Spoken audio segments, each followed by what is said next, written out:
오늘부터 저희가 민수기를 살펴보도록 하겠습니다. 민수기도 총 36장으로 구성되어 있어서 거의 1년 정도 걸리지 않을까라고 생각을 합니다. 아주 긴 책이고요. 어떻게 보면 민수기는 되게 인기 없는 책입니다. 설교자들이 설교할 때 좋아하는 그런 베스트 10 책들 골라라 라고 하면 민수기는 들어간 적이 단 한 번도 없습니다. 그리고 성경을 여러분들 1년에 1독해야 되겠다라고 창세기부터 쭉 읽기 시작하면 레위기 가서 질리고 민수기에 이름들 나오면 덮어버리죠. 그래서 민수기 되게 인기 없는 책입니다. 인기가 없기 때문에 잘 읽혀지지 않는 책이고요. 그리고 뛰어넘죠. 그리고 신명기 또한 마찬가지로 신명기도 이거 읽어보면 또 레위기에서 했던 이야기 하는 것 같고 또 반복하는 것 같고 그래서 신명기도 별로 좋아하지 않습니다. 근데 여호수아 가면 이제 재미죠. 그래서 이 인기 없는 재미없는 책들 중에 하나인데요. 사실은 오늘날 기독교인들만 이렇게 민수기를 싫어한 게 아닌 것 같아요. 이미 3세기에 이 초대교회에 있었던 교부들 중에 한 명인 이 오리겐이요. 이 민수기를 연속 설교를 했습니다. 민수기 전체를 우리 이제 하듯이 설교를 했는데 그 오리겐이 민수기에 대한 일련의 설교를 하면서 이렇게 이야기를 합니다. 복음서 혹은 사도서신 혹은 시편을 낭송할 때 다른 사람들은 즐겁게 받아들이고 기쁘게 포용한다. 그러나 민수기를 읽으면 특히 우리 손에 지금 있는 이 본문을 읽으면 우리는 아무런 도움도 주지 못하며 그 연약함을 치유하는 아무런 약도 되지 못하며 혹은 영혼의 구원에 아무런 유익도 주지 못한다고 판단한다. 지금 읽는 민수기 본문이 아마 1장 같은 건가 봐요. 사람 이름만 쭉 나와 있는 거. 이거 읽으면 이게 뭐야? 우리에게 주는 메시지도 없고 치유도 안 되고 힘도 안 되고 이렇게 생각한다는 거죠. 그는 아주 무겁고 부담스러운 음식이라도 입에 담은 양 침을 연신 뱉는다. 이 민수기 1장 같은 거 읽을 때 막 침 택택택택 뱉으면서 이게 뭐야? 이렇게 한다는 거죠. 그러니까 이 오리겐이 3세기 때의 사람인데 그때 있었던 기독교인들도 이 민수기 싫어했다. 오늘날에도 싫어한다는 거죠. 그래서 오리겐이 이거 해석한 거 보면 여러 가지 좀 무리되는 것들이 많고 이상한데 한 가지는 모든 주석자들이 다 인정합니다. 오리겐이 맞는 말 했다. 진짜 재미없는 책, 인기 없는 책. 3세기 때도 그렇고 21세기 때도 그렇고. 그러니까 사실 민수기를 설교하면서 오리겐이 이렇게 봤었던 견해가 기독교인들에게 일반적으로 지배적인 견해였습니다. 오리겐이 근데 왜 민수기를 1년 이 강해 설교를 했냐? 너희들 생각이 잘못되는 거다. 이 민수기는 굉장히 우리에게 유익되는 거다라고 하는 것을 보여주고 싶기 때문에 노력하기 위해서 그 본문을 일부러 택하고 그렇게 강해 설교를 했다고 합니다. 오리겐은 이 민수기가 우리의 인생이랑 똑같다라고 생각을 했습니다. 우리의 인생 또한 인생의 광야길을 걸으면서 우리에게 일어나는 사건들, 일들, 하나님께서 그 가운데서 베풀어 주시는 영적인 양식들, 만나들, 그리고 하나님께서 우리와 함께 하심으로 진짜 통찰력과 지혜가 있도록 만들어주는 그러한 책이 민수기이기 때문에 우리 신앙생활 하는 데 있어서 사실은 유익한 책이다. 우리랑 상관없는 책이 아니다. 이 사실을 보여주려고 했습니다. 민수기가 또 인기 없는 이유 중에 또 다른 하나는요. 민수기의 구조를 창세기 같은 것들은 구조가 꽤 잘 나눠지거든요. 1장부터 11장까지 원시 역사도 사실은 잘 나눠지고요. 구분구분이. 창조 이야기 나오고 타락 이야기 나오고 그 후손 가인아벨 이야기 나오고 홍수 이야기 나오고 대충 우리가 생각해봐도 창세기 딱 보면 막 떠오르죠. 그리고 이제 족장 시대로 아브라함 이야기 나오고 이삭, 야곱, 요셉 이런 식으로 나오면 창세기는 뭔가 그림이 그려지는데 민수기는 이 그림이 잘 안 그려져요. 이 인구 조사한 것도 나오고 법률도 나오고 이야기도 나오고 이러는데 이게 막 뒤죽박죽 섞여 있어가지고 민수기를 주의하는 사람들 이 민수기를 정확하게 구조적으로 이렇다라고 설명을 한 것들을 비판 안 받는 게 하나도 없어요. 전부 다 이런 것들은 잘 못 나타내고 이런 것들 잘 못 나타내고 그래서 뭐라고 주석자들끼리는 이야기하냐면 성경의 잡동사니 창고다. 이렇게 이야기를 합니다. 그러니까 이건 뭘 막 그냥 때려 박아 넣었다는 거예요. 아무런 구조도 없고 아무런 이유도 없이 그냥 막 있었던 여러 가지 이 어떤 문헌들을 이 편집자가 그냥 막 다 때려 넣었다. 모세인지 누군지 몰라도 최종적으로는 뭐 포로 후기가 되겠죠. 최종적으로 편집하는 사람도 별 신경 안 쓰고 이거 워낙 잡다하니까 그냥 있는 사정 없이 그냥 말하자면 어떤 일정한 관념을 가지고 쓴 게 아니고 그냥 있는 자료들을 그냥 다 모아놨다. 그냥 아무렇게나 이런 식으로 이야기를 했습니다. 그럼에도 불구하고 이거를 어떻게 구분을 할까 노력들을 많이 했는데요. 예를 들어서 시간을 따라서 밀그롬 같은 학자는 이렇게 나눴습니다. 그래서 여기 오늘 우리 본문에 보면은 2년째, 출애굽한 지 2년째 2월 1일부터 이제 이야기가 시작되는 거죠. 그래서 2월 1일부터 19일까지 2월 1일부터 19일까지는 이제 시내산에서 하나님이 이제 광야로 이제 가나안으로 향하기 위해서 준비하는 그 기간을 시간으로 이제 따져서 이게 첫 번째 파트다. 이제 행군을 시작해야 되는데 하나님이 준비시키는 시간 2월 1일부터 19일까지 이렇게 잡았고 그 다음 38년 광야에서 떠도는 시간 38년을 잡고 그리고 마지막 5개월은 이제 새로운 인구 조사를 하고 그 새로운 세대와 함께 가데스 바네아랑 모압 평지에서 모세가 마지막으로 또 설교하는 내용이거든요. 이제 그 모압 평지에 모여 있었던 그 시간표 이렇게 시간별로 밀그롬은 나누려고 했고 어떤 사람은 밀그롬이랑 똑같은데 시간이 아니고 장소로 시내산에서부터 시작해서 이게 1장에서 10장까지가 시내산입니다. 그리고 11장부터 21장까지 광야 그 다음에 마지막 22장부터 36장까지 모압 평지 이렇게 이제 장소로 나눈 사람도 있고 그리고 제가 볼 때는 좀 더 의미가 있다고 보는 거는 이 신학적인 메시지를 가지고 나눴는데 데니스 올슨 같은 사람이 이렇게 나눴죠. 1장에서 25장을 하나로 크게 묶고요. 26장부터 36장까지를 크게 하나로 묶었습니다. 1장과 26장에서 인구조사가 나오거든요. 인구조사 첫 번째 옛세대를 이야기하는 이야기가 1장에서 25장, 26장부터 마지막 36장까지가는 이제 새로운 세대. 그래서 앞에 있는 옛세대는 옛세대가 했었던 모든 일들이요. 사실은 새 세대에 똑같이 등장하는 것들을 다 매칭을 시켜놨어요. 이 올슨이 나눈 구조를 보면 뭘 보여주냐면 옛세대는 죽음, 절망 이걸 보여주고요. 새 세대들은 이제 희망, 승리 이런 것들을 이제 교차시켜서 보여준다.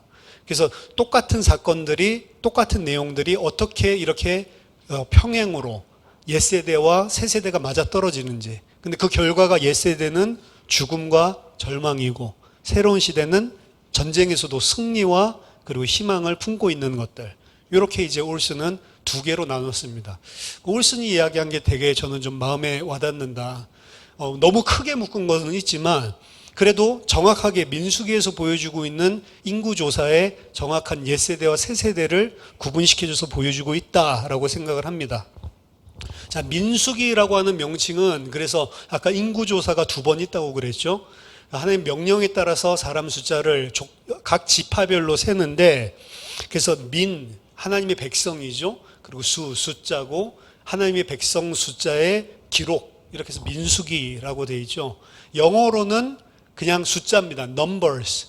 그래서 이 두 개의 큰 숫자 조사한 것들을 이야기하고 있는데 이 영어 그리고 우리나라 성경의 민수기라고 하는 명칭은요. 헬라어 성경에서 따온 겁니다. 헬라어 성경에서 따온 그 제목이 숫자예요. 숫자. 근데 이제 우리나라는 숫자 이렇게 하면 이상하죠. 숫자기 이러면 이상하니까 민수기 훨씬 더 이제 멋있게 이름을 지어놨고요.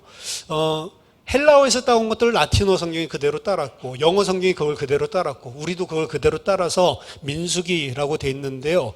원래 히브리어의 성경의 제목은 민수기가 아닙니다. 일반적으로 히브리어 성경의 이름은요.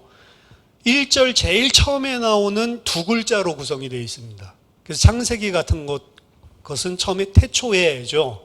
그게 이제 히브리어로 베레싯 이렇게 되어 있는데 베레쉿 혹은 브레쉿이라고 읽는데 그게 이제 첫 태초에 이게 제목이에요. 창세기가 아니고. 그러니까 이 약간 우리랑 이름 붙이는 게 틀리죠. 근데 첫 번째 두 글자가 너무 이상해. 예를 들어서 민수기 같은 경우는 첫 번째 두 글자가 말씀하시니라 요거예요. 그러면 말씀하시니라 이걸 제목을 하긴 좀 그렇잖아요. 그러면 약간 브레쉿 같이 뭔가 좀 의미 있는 걸 1절에서 이렇게 따오는데 여기에서 의미 있게 1절에서 따온 것은 브미바르라고 해서 광야에서라고 하는 겁니다. 브라고 하는 거는 in the beginning 뭐뭐 속에서 in 이 소리거든요. 그래서 브레쉿 그러면 시작 속에서 시작 때의 요 소리고 밑바르는 광야라는 소리거든요. 광야 속에서 광야 안에서. 그래서 우리나라 말로 치면은 이 민수기의 제목은 광야에서라고 하는 제목입니다. 근데 광야에서 이게 사실은 민수기의 핵심이에요. 광야에서 살고 있는 하나님의 백성들의 삶을 그리고 있는 게 민수기입니다. 그 광야의 삶, 광야 속에서 어떤 일들이 일어났고 광야 속에서 하나님이 어떻게 행하셨는지 그걸 보여주는 게 민수기예요. 사실은 지금까지는 광야에서 있었던 일들이 사실은 정확하게 소개가 된 적이 없습니다. 시내산까지 가는 여정이 나왔고 시내산에서 하나님의 말씀을 이제 다 받았죠. 이제 하나님의 말씀을 다 받은 하나님의 백성이 이제 광야 길 속에서 일어난 일들.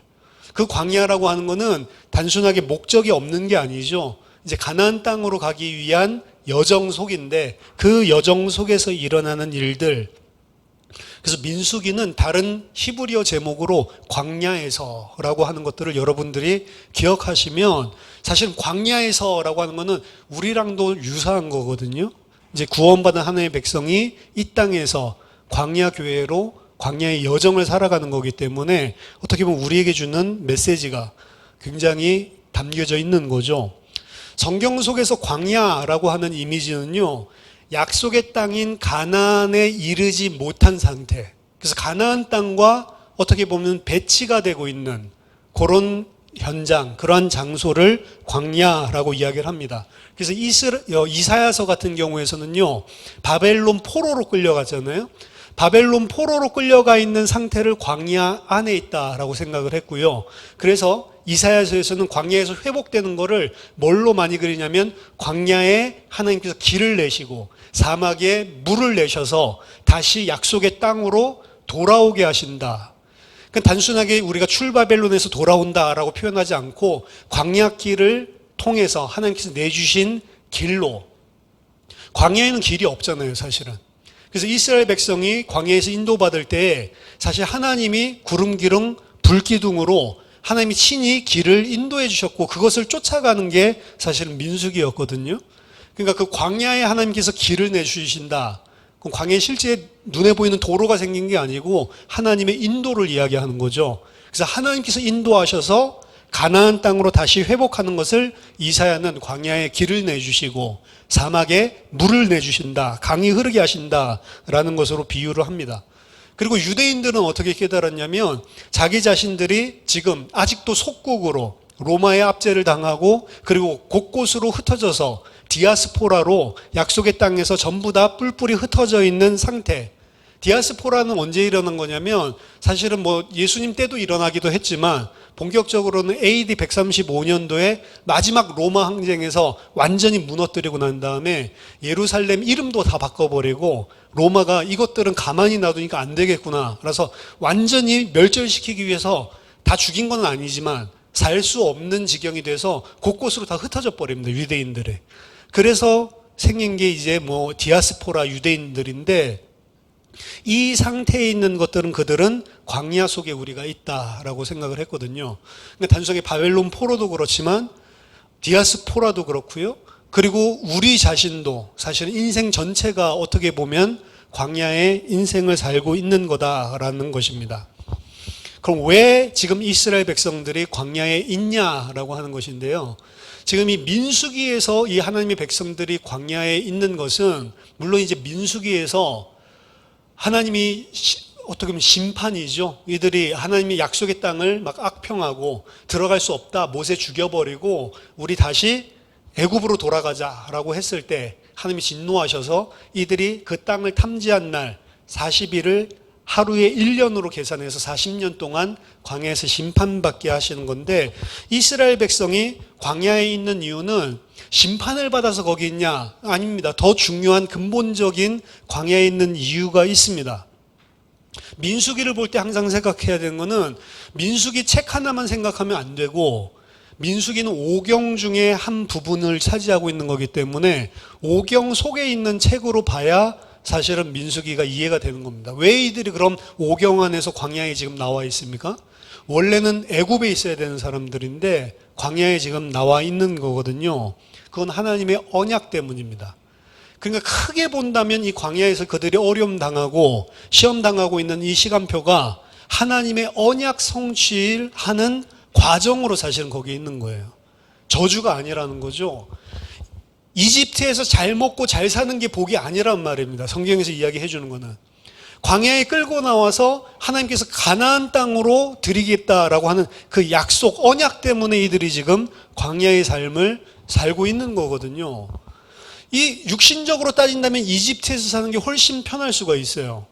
그래서 바벨론, 아까 이야기했지만 바벨론에서 이스라엘 옛 고토로 돌아올 수 있는 길이 고레스 왕 때 열렸음에도 불구하고 대다수의 유대인들은 안 돌아왔습니다. 왜죠? 바벨론에 사는 게 훨씬 편하니까.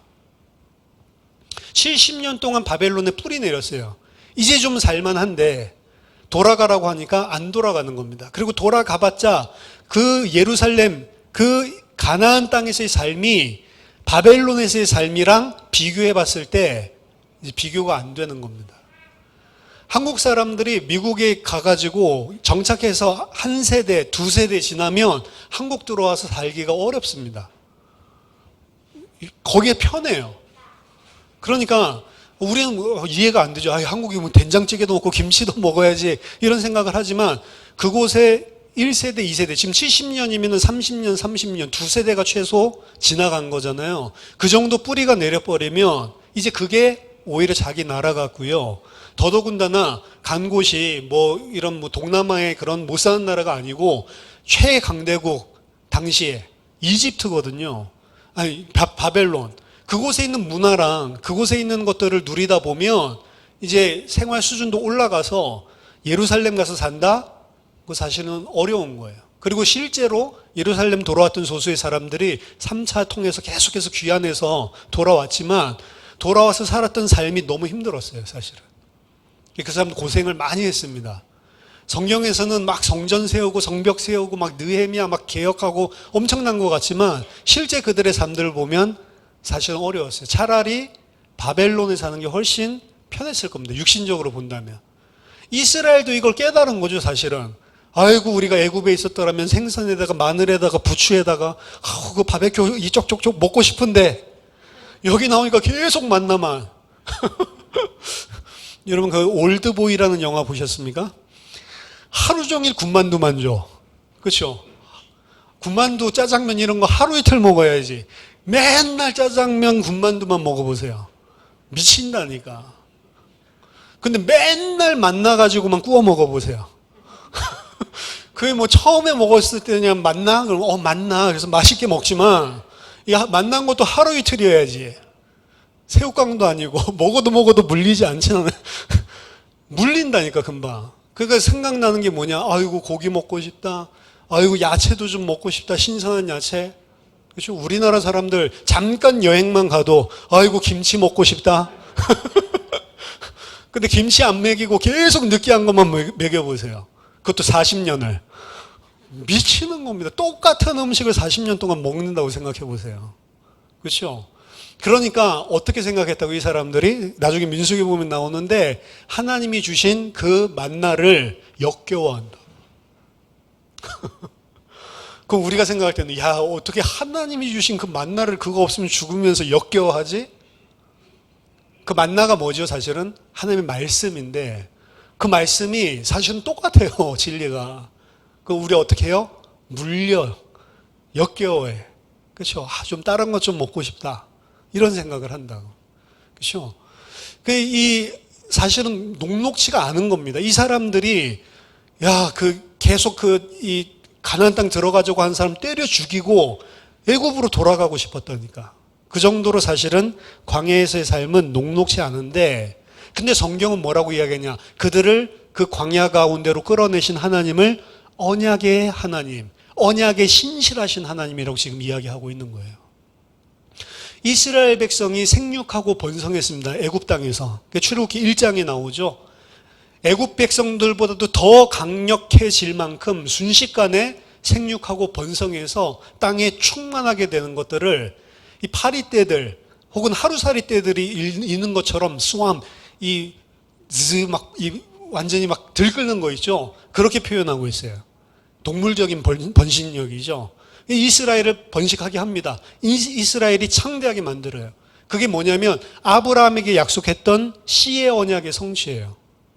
내가 너로 큰 민족을 이루게 하겠다라고 씨의 언약을 주시거든요. 그래서 아브라함의 씨가 번성하게 되는 것들이 애굽에서 일어납니다. 그럼 번성하고 힘이 있어가지고 잘 살면 되는데, 요셉을 알지 못하는 새 왕이 일어나서 어려움을 겪게 하고, 그리고 그 백성을 하나님께서 기억하셔서 인도해냅니다. 이스라엘 백성은 아무리 잘 살아도 애굽에 살면 안 되는 거예요. 반드시 그들은 홍해를 건너고 나와서 이 바로를 섬기는 자가 아니고 하나님을 예배하는 자로 바뀌어야 되는 겁니다. 그걸 보고 구원이라고 하는 거예요. 그래서 생명이 풍성해지고 이 땅에서 잘 먹고 잘 사는 것이 언약의 성취가 아니고, 진정한 씨의 언약의 성취는 그들이 이제 홍해를 건너서 하나님의 백성이 된 것, 그게 진짜 생명을 얻은 거죠. 근데 그 생명을 얻은 자가 생명을 얻는 거에서 끝이 아닙니다. 그들은 출애굽해서 잘 먹고 잘 살기 위한 것이 아니고 어디로 들어가기 위한 거냐면 가나안 땅으로 들어가야 되는 거예요. 그게 아브라함에게 줬었던 두 가지 약속이건 씨와 땅에 대한 약속. 이 땅을 네 자손들에게 줄 것이다 라고 했거든요. 그래서 반드시 그 땅으로 하나님이 데리고 들어가야 되는 겁니다. 그래서 번성하게 된 그 씨들을 하나님의 백성 삼아서 가나안 땅으로 데리고 들어가는데, 그 가나안 땅으로 데리고 가는 여정이 광야에서입니다. 목적이 있는 거예요. 목적이. 광야에서 괴롭히려고 그런 게 아니고, 광야의 삶을 통해서 하나님이 그들을 그 약속하신 땅으로 데리고 들어가려고 하는 겁니다. 우리가 구원받았는데 왜 천국 안 데려가죠? 데려가고 있습니다. 지금. 어디를 통해서요? 인생이라는 광야길을 통과해서 그곳을 데리고 가고 있는 거예요. 우리가 생각할 때는 구원받으면 갑자기 슈퍼맨처럼 샥 올라가 버리면 진짜 깔끔하고 좋을 건데, 그렇죠? 너무 괴로운데 그래, 예수 믿어야 되겠다. 예수 딱 믿는 순간 우리가 그냥 확 하늘로 들려 올라가면 깔끔할 건데, 하나님 안 그렇게 하시거든요. 그렇죠? 그렇게 믿고 싶은 게 우리의 심정인데, 하나님은 그래, 이제 너가 나를 믿어? 그러면 이제 광야를 통과해서 새하늘과 새 땅으로 들어가게 만드는 겁니다. 그래서 어떻게 본다면 하나님께서 우리의 모든 것들을 다 알고 구원해 주셨는데, 다 알고 구원해 주신 그 구원의 삶의 여정, 광야라는 여정이 사실은 이스라엘 백성이 너무 고통스러워서 하나님께 부르짖었잖아요. 그걸 듣고 하나님이 그들을 애굽에서 건져주셨는데, 건져주신 그들의 삶이 광야예요. 되게 아이러니한 겁니다. 이거 너무 힘들어요 라고 해서 건져줬는데, 이스라엘 백성이 나중에 어떻게 깨달았다고요? 이럴 바에야 차라리 애굽에 있는 게 더 나았겠다. 아이러니한 거죠. 근데 그걸 뭐라고 이야기하냐면, 그들의 고통 소리를 내가 듣고, 그들의 우고를 내가 알고, 그들의 눈물을 내가 알고, 그들을 구하기 위해서 내려와서 그들을 그 애굽에서 건져냈다라고 이야기하는데, 이스라엘 백성에서는 건져낸 그 삶이 광야예요. 애굽보다 더 못한. 출애굽기 3장 7절 8절 보면, 여호와께서 이르시되 내가 애굽에 있는 내 백성의 고통을 분명히 보고 그들이 그들의 감독자로 말미암아 부르짖음을 듣고 그 근심을 알고 내가 내려가서 그들을 애굽인의 손에서 건져내고 그들을 그 땅에서 인도하여 아름답고 광대한 땅, 젖과 꿀이 흐르는 땅, 가나안 족속, 헷 족속, 아모리 족속, 브리스 족속, 히위 족속, 여부스 족속의 지방에 데려가려 하노라. 여기 보면 히브리어는 항상 동사가 중요한데요. 내가 보고, 그리고 내가 부르짖음을 듣고, 내가 알고, 내가 내려가서, 누가 우리를 구원하시기 위해서 내려오셨죠? 예수 그리스도. 그렇죠? 내가 내려가서 그들을 그 손에서 건져내고, 그리고 그 땅에서 인도하여 내어서 이제 약속의 땅에 들어가려고 하는데, 여기에 보면 광야 이야기가 안 나와요. 근데 그게 다 함의가 되어 있는 거죠. 그럼 광야라고 하는 것들을 거쳐야만, 애굽이랑 가나안 땅이 붙어 있는 게 아니란 말이에요. 광야라고 하는 땅을 거쳐야만 애굽으로 들어갈 수가 있는데, 그 광야길이 사실은 며칠 되지 않아요. 사실은 그냥 일방통로로 가고 바로 간다면 금방 들어갈 수 있는 그런 길입니다. 근데 거기서 40년이 걸린 겁니다. 원래는 지금 이제 민수기의 배경을 보면요, 이제 시내산에서 1년 동안 하나님의 법도를 다 가르치고 이제 이 사람들을 데리고 하나님께서 이제 막바로 들어가시면 되는 거예요. 이제 시내산에서 출발해서 그 땅에 들어가려면 한 일주일 채 안 걸릴 겁니다. 아마 그냥 곧바로 들어가면 이제 막바로 들어갈 수 있는 거예요. 그리고 막바로 데리고 들어가려고 하십니다. 근데 이스라엘 백성이 들어가기를 거부합니다. 그래서 하나님이 40년 동안 훈련시키는 거예요. 광야 기간이 늘어난 거예요. 어떻게 보면 우리가 광야, 새하늘과 새 땅에 바로 들어갈 수 있는 수준의 사람들이라면 사실 이 땅의 삶이 필요가 없을지 모르겠습니다. 근데 우리가 어떤 사람이면 40년을 살아야지만 겨우 옛사람이 죽고 새 사람으로 들어갈 수 있기 때문에 사실은 40년을 이 땅에서 장수하면 복이라고 그러는데, 장수한다라고 하는 것은 어떻게 보면은 오랫동안 넌 좀 훈련을 받아야 된다. 거꾸로 생각해 보면. 그렇죠? 단명한다 그러면 와, 저 사람은 금방 훈련을 해가지고 빨리 올라갈 수 있는 사람. 뭐가 더 복입니까? 어떻게 보면 단명하는 게 더 복일 수도 있어요. 오래 살수록 훈련이 좀 많이 필요한 고약한 사람. 그럼 뭘 훈련시키냐? 훈련의 내용이 뭐냐라고 했을 때 오경 전체의 맥으로 본다면 훈련하는 내용은 딱 한 가지밖에 없습니다. 하나님을 하나님으로 알고 섬기라. 이겁니다. 그거 하나 배우는 거예요. 근데 하나님을 하나님으로 알고 섬겨야 되는데 우리는 어떻게 한다고요? 내가 하나님이 되려고 그러고 하나님을 하나님으로 인정 안 하는 겁니다. 그게 아담의 죄였죠. 선악을 알게 하는 나무의 실과를 먹지 마라. 선악과 왜 만들었어요? 그 소리가 아니죠. 하나님의 말씀이 중요한 겁니다. 그 선악과가 중요한 게 아니에요. 선악과를 이상한 거 만든 게 아니고 선악을 알게 하는 나무의 실과입니다. 사과나무였을 수도 있고 포도나무였을 수도 있고 하나님이 지정하신 명령하신 그 하나, 이 물 마시지 마, 이렇게 했으면 그것만 지키면 되는 거예요. 물 마시고 싶은데요? 마셔. 다른 데 있는 물, 저 정수기에 있는 물 마셔. 근데 이 물은 마시지 마. 예를 들어서 이렇게 이야기해 놓은 거예요. 특별한 걸 만들어 놓고 저거 먹고 싶은데 막 이게 아니고, 물 먹고 싶으면 다른 데 물이 충만하다니까요. 선악과랑 똑같은 나무 많다니까요. 그러면 한 가지만 인정하면 이거 안 먹는 거예요. 뭐 인정하면요? 이거는 하나님이 하지 말라고 했어. 이것만 인정하면 다 안 먹을 수 있는 겁니다. 굳이 이 물을 먹었다. 그건 뭐예요? 말씀을 굳이 거역한 거예요, 사실은. 그게 인간입니다. 그럼 왜 거역했을까? 그 마음을 보면 당신이 뭔데 나한테 먹으라 말아요. 이거거든요. 난 나야. 난 한다면 해. 이거지. 그렇죠? 난 당신이 이렇게 한다고 이렇게 하고 저렇게 하라고 해서 저렇게 하는 존재가 아니야. 난 나야. 자기 주체성을 챙기는 거죠. 하나님이 나한테 뭐라고 하건 말건, 하나님이 먹으면 죽는다고 하건 말건 내 생각엔 안 죽어. 그렇죠? 정확하게 이야기하면 하나님은 아담에게 명령했거든요. 그 아담에게 명령한 걸 하와가 받았잖아요.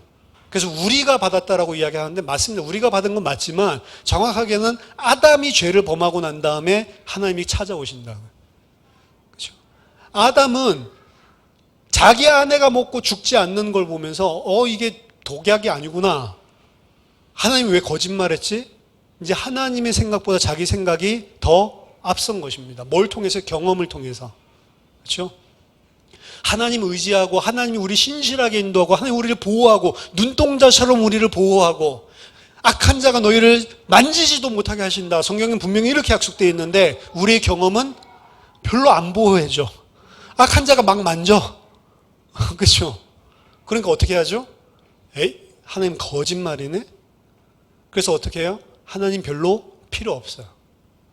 특히 너무나 막 애절하게 너무 힘든 상황들 속에서 막 간구했는데 안 들어줘.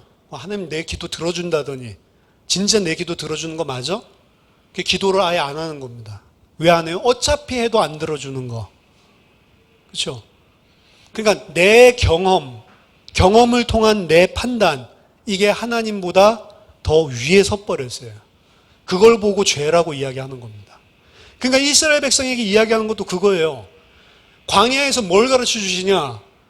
먹을 게 없으면 죽는데 성경에서 하나님이 너희와 함께한다 라고 이야기하거든요. 근데 먹을 게 없는데 하나님이 함께하는데, 그러니까 어떻게 해요? 원망하고 불평하죠. 만약 먹을 게 없는데도 하나님이 우리랑 함께하니까 괜찮아 라고 하고 있으면 안 굶어 죽게 당연히 하나님이 만나 챙겨줄 거 아니에요. 불평하고 원망했기 때문에 하나님이 만나를 주신 게 아니잖아요. 마실 물이 없습니다 라고 했기 때문에, 그러면서 막 못에 쳐 죽이자 이렇게 했기 때문에 물 준 게 아니잖아요.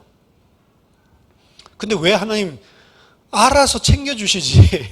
우리가 아기를 키울 때 보면은 아기가 뭐가 필요하겠다라고 대충 감잡아서 알아서 챙겨주는데 왜 알아서 안 챙겨주고 일부러 끝까지 기다리냔 말이에요. 이걸 보고 신명기에서 너희를 광야에서 하나님이 시험했다라고 이야기합니다. 정말로 하나님을 경외하는지 안 경외하는지, 정말로 하나님을 신뢰하는지 안 신뢰하는지, 광야에서 뭐 했다고요? 너희들을 시험하는 기간이다. 그래서 이 광야 기간은요, 어떻게 보면 아담에게 선악과를 줘서 시험하는 것 같이 우리에게 시험을 하는 겁니다. 근데 그 시험은 사단이 우리를 무너뜨리기 위해서 하는 시험에 드는 것, 유혹하는 것, 그게 아니라 이 시험은 우리로 하여금 우리 자신의 위치를 보고 우리 자신이 갱신하게 하고 우리 자신이 하나님의 백성으로 성장하게 하기 위한 시험을 계속 하시는 거예요. 그걸 어디서요? 광야에서, 인생의 여정들 속에서. 그래서 약속의 땅에 들어가기 위한 하나님의 백성들로 만들어 가시는 과정이 어디서 일어나냐? 이 광야에서 일어나는 겁니다. 근데 민수기의 내용은 뭐냐? 첫 번째 세대들, 이 세대들이 광야에서 약속하신 땅에 들어가지 못하고 다 죽어버렸다라고 하는 내용을 담고 있는 겁니다. 약속했는데 하나님이, 약속이 있는데도 불구하고 들어가지 못한 사람들이 있었다라고 하는 것들을 보여주고 있습니다. 고린도전서 10장 1절부터 6절 보면 이 출애굽부터 광야 사건까지를 바울이 묘사하고 있습니다. 고린도전서 10장 1절부터 읽어드리면, 형제들아, 나는 너희가 알지 못하기를 원하지 아니하노니 우리 조상들이 다 구름 아래에 있고 바다 가운데로 지나며 모세에게 속하여 다 구름과 바다에서 세례를 받고, 이 출애굽 사건이죠. 홍해 사건.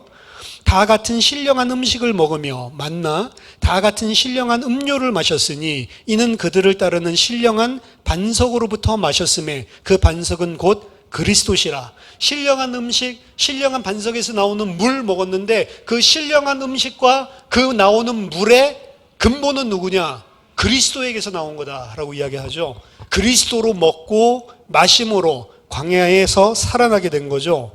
그러나 그들의 다수를 하나님이 기뻐하지 아니하셨으므로 그들이 광야에서 멸망을 받았느니라. 자, 민수기 1장에 보면 계수하는 사람이 60만 명이 넘거든요. 그들 중에 다수를 기뻐하지 않아서 광야에서 멸망했다. 60만 명 중에 2명 빼고는 다 광야에서 죽었습니다. 그러니까 그들 중에 다수는 죽었다라고 하는데 2명 빼고는 다 죽었어요. 이거 대단하죠? 안타깝죠? 약속을 받은 자인데 신령한 물을 마시고 신령한 음식을 먹었는데, 근데 2명 빼고는 60만 명 중에 다 죽어버렸다. 심지어 모세마저도, 그렇죠? 가나안 땅에 들어가지 못하고. 그 사람도 구원받지 못했습니까? 그거 아닙니다. 모형적으로 우리에게 알려주는 거예요. 이게. 자, 이러한 일은 6절에 우리의 본보기가 되어 우리로 하여금 그들이 악을 즐겨한 것 같이 즐겨하는 자가 되지 않게 하려 함이니. 자, 그들이 광야에서 죽은 이유는 뭐냐? 악을 즐겨했대요. 그 악을 즐겨한 것이 무엇인지를 바울이 그 다음에 쭉 설명하거든요. 우상숭배하는 것, 하나님을 시험하는 것, 하나님을 거역하고 배반하는 것, 이런 것들을 그 다음에 쭉쭉 이야기를 하고 있는데, 그것을 그냥 한 게 아니고 악을 즐겨 했던 자들이 다 죽어버렸다. 그리고 그것은 그들을 위한 것이 아니고 우리들로 하여금 그들과 같이 악을 즐겨하는 자가 되지 않게 하려 함이라. 자, 악을 어쩔 수 없이 육신이 연약해서 행하는 것과 악을 즐겨하는 것과는 차이가 있죠. 근데 왜 악을 즐겨 행할까요? 여기에서 악이 뭘까요? 내 욕심, 내 탐욕대로 행하는 걸 악이라고 하는 거예요, 사실은. 그러니까 즐겨하는 겁니다. 내가 하고 싶은 것, 내가 원하는 것, 그것 때문에 사는 거예요. 그걸 보고 악을 즐겨한다. 우리도 원하는 것 할 수 있습니다. 그렇지만 우리는 항상 하나님 백성 광야에서 뭘 배우냐면 내가 원하는 것과 하나님이 원하시는 것을 항상 분별할 수가 있는 겁니다. 내가 원하는 것을 할 때도 있어요. 하나님의 뜻이랑 부딪혀서. 그렇지만 우린 그것을 즐겨하지 않습니다. 그 안에서 깨닫습니다. 아, 내가 또 이런 부족한 자입니다. 이 사실을 아는 거죠, 어떻게 보면. 우리가 완전한 자가 돼서 갈 수는 없어요. 그렇지만 그 악을 혐오하고 그 악이 잘못된 것을 분명하게 분별하고 하나님, 저는 하나님의 은혜가 필요합니다. 이 사람이 돼서 갈 수는 있단 말이에요, 이 땅에서. 모든 잘못된 구원론식의 복음을 전하는 사람들은 어떻게 보면 악을 즐겨하는 것들을 방치해 놓습니다. 그거 잘못된 거예요. 하나님의 백성은 절대로 악을 방치하지 않습니다. 왜? 성령님께서 그의 양심에 대고 이야기한다고 돼 있어요. 오히려 그거 안 되는 사람을 성령의 화인 맞은 자라고 합니다. 그러니까 하나님의 백성은 어떻게 보면은 감사하기도 하지만 나 같은 놈한테 왜 이런 은혜를 줬지? 이런 좀 약간 송구스러운 마음이 항상 같이 섞여 있어요. 그렇죠? 교만할 수가 없어요. 그래서 하나님의 은혜입니다라는 사실을 알게 되는 것입니다. 그런데 중요한 것은 민수기가 하나님 백성의 숫자잖아요.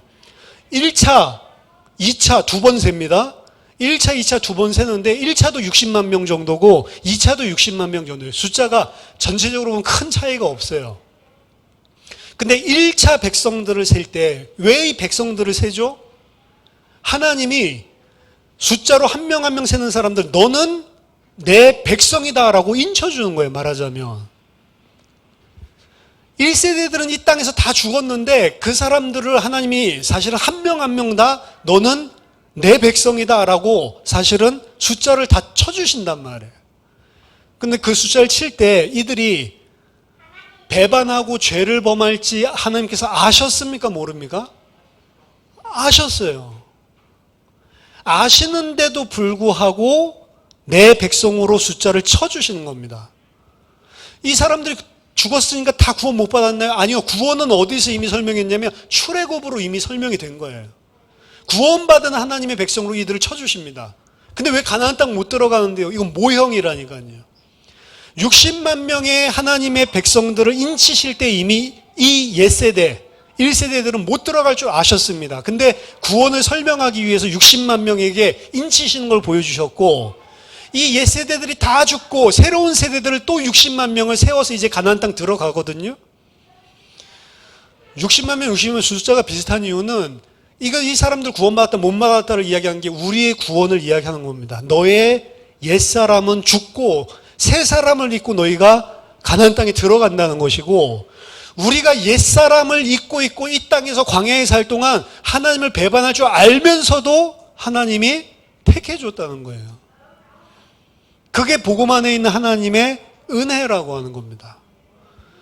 우리가 죄를 짓고 넘어져도 일어설 수 있는 근거는 이거밖에 없어요. 하나님이 성령으로 인을 쳐주셨다. 요거밖에 없습니다. 하나님께서 나를 하나님 백성으로 숫자로 쳐주셨다라고 하는 겁니다. 14만 4천 명 그 숫자가 아니에요. 어떤 고정되어 있는 숫자가 아니란 말입니다. 14만 4천은 무슨 숫자예요? 구약 이스라엘 12지파와 신약의 사도 12사도 그 곱하면 144에다가 무한한 무수히 많은 천을 갖다가 붙여놓은 겁니다. 구약 백성과 신약 백성, 그 백성들을 무수하게 많은 숫자를 보여주고 있는 게 14만 4천이라고 하는 거예요. 14만 4천 등 안에 들어가야지 구원받는 게 아니고. 그러니까 우리가 이렇게 연약하고 부족한데도 불구하고 하나님께서 인치셔서 옛사람을 다 죽여버리고 새 사람이 돼서 하나님께서 그곳에 들어가게 하신다.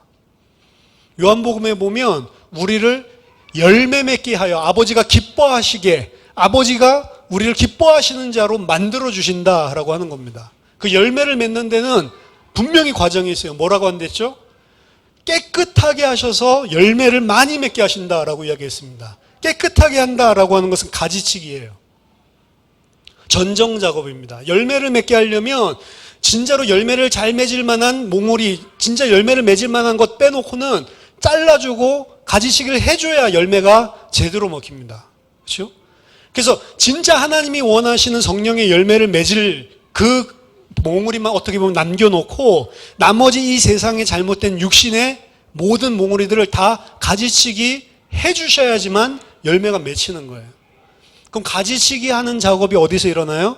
이 광야에서 일어나는 겁니다. 그럼 가지치기를 하니까 생채기가 나고, 그렇죠? 상처가 생기고 아프단 말이에요. 아프고 그리고 힘들고 어떻게 보면 왜 하나님이 있는데 나한테 이런 일이 생기지? 라고 이 이스라엘 백성들이 이야기할 만큼 사실은 어렵단 말이에요. 우리가 이 땅 살아가는 게 쉽지 않습니다. 녹록치 않습니다. 그렇죠? 모든 것은 다 하나님의 은혜로 합니다 라고 하지만 하나님의 은혜로 한다는 것은 근본적으로 파고 들어가면 하나님의 은혜로 하는 게 맞는데 실제로 우리들이 살아가는 삶 보면 하나님의 은혜로 하는 것 같지 않게 느껴지는 게 훨씬 많다니까요. 그렇죠? 저 같은 경우는 제대로 사실은 그 막 사람들 한 명 한 명 신경 쓰고 이렇게 목회하는 사람들에 비하면 훨씬 편하죠. 그러니까 어떻게 그렇게 목회하냐라고 이야기하는데 목회를 안 해요, 사실은. 어떻게 보면. 그렇죠? 그러니까 어떻게 보면 쉽다라고 이야기를 하지만 이렇게 해도요. 제가 목회 처음 교회 시작하고 난 흰머리가 원래 하나도 없었는데 흰머리 엄청 많이 생기고요. 이제 머리 자르면 원형 탈모까지 생겨요. 그렇죠? 여기 지금 빵꾸 나 있습니다. 그렇죠? 그러니까 말하자면 하나님이 다 합니다, 은혜로 다 합니다라고 하는데 실제로 우리가 이 땅 광야를 살다 보면 하나님이 다 하는 게 아니고 내가 신경 쓸 일 많다고요? 힘들다고요? 그렇죠? 솔직해야 됩니다. 근데 그런 삶들을 통해서 사실은 하나님 신경 쓰지 않는 것 같은데도 하나님을 신뢰할 수 있는 사람으로까지 만드는 거예요. 너무 가혹한 거 아니냐? 도대체 우리를 어떤 수준으로 만드시려고 이 연약한 자들을 어떤 수준이 아니고 가나안 땅에 들어가는 자들로 만들려고 새 하늘과 새 땅에서 하나님의 백성으로 살게 하려고. 그래서 고린도전서 10장 11절에 그들에게 일어난 이런 일은 본보기가 되고 또한 말세를 만난 우리를 깨우치기 위하여 기록되었느니라. 말세가 언제죠? 지금입니다. 지금. 예수님의 십자가의 사역이 다 끝나고 교회가 시작되면서부터 성령 부어주시면 말세가 시작됐는데 민수기가 누구 때문에 기록됐냐? 지금 말세를 만난 우리 교회를 위해서 기록되었다라고 오늘 바울이 이야기하는 겁니다. 그럼 오늘 민수기 개론인데 민수기가 우리에게 필요한 것이겠죠. 사도행전 7장 38절에 보면 스데반이 광야 교회라고 하는 표현을 씁니다. 우리는 지금 광야 시대를 걸어가고 있는 교회들입니다. 우리 각각 한 명 한 명이 교회거든요. 그 광야 교회 그리고 그 광야 교회 공동체에게 말세에 그 살고 있는 공동체에게 하나님께서 주시기 위한 말씀이 있기 때문에 민수기를 주셨다. 그래서 레위기 우리들이 같이 묵상했지만 레위기가 생각한 것보다 사실은 재밌고 풍성한 내용이 많이 있었던 것처럼 민수기 또한 사실은 풍성한 내용들이 많습니다. 제가 민수기 이거 시작하면서 당장 걱정돼. 신명기 해야 되나? 이 생각들을 많이 했거든요. 벌써부터. 신명기 해야 되나 생각을 했는데 지금 금요일날 역사서 하다 보니까 거기서 또 다시 제가 알고 있었던 걸 다시 상기시켰어요. 아, 신명기 무조건 해야 되는구나. 신명기는 모든 오경의 핵심이고 그리고 앞으로 펼쳐질 모든 역사서의 핵심이었는데 이걸 그냥 또 까먹고 있었구나. 그렇죠? 우리 망각의 동물입니다. 그래서 민수기를 통해서 광야 세상을, 광야를 살아가고 있는 우리들의 인생 속에 하나님의 백성으로 그들을 본보기 삼아서 정말로 하나님의 백성답게 세워지는 그런 은혜를 나누기를 예수 그리스도의 이름으로 축원합니다. 기도하겠습니다.